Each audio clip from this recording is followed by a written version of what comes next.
काका थोडंसं बोला काय तरी. काय नाव तुमचं? सरला रामदास सोनवणे. बरं, कुठे राहता तुम्ही? समतानगर. बरं, काय त्रास आहे तुम्हाला इकडे? संडास बाथरूमचा जास्त त्रास आहे. काय त्रास सांगा ना, काय त्रास आहे? सर्व त्रास आहे लहान पोरांना सर्वांना, कारण दरवाजा आमचं सामनेच आहे सर्व. काय झालेलं फ्रूटचा व्यवसाय करतो, फळांचा व्यवसाय करता का? फळांचा व्यवसाय करतो. बरं, काय त्रास आहे तुम्हाला? आणि टॉयलेटला जाता नाही तर खूप घाण असतं, टॉयलेटमध्ये सफाईवाला पण येत नाही, इथं पाणी पण राहत नाही. बरं.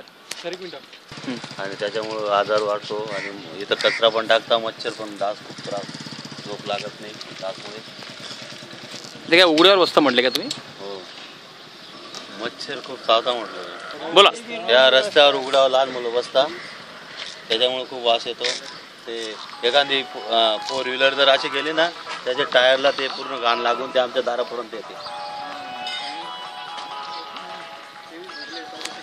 ना. ते बघा उघड्यावर घाण आहे, त्याच्यावरून जर गाडी गेली ना, चाकाला लागलेली घाण आमच्या दारापर्यंत येते समोर.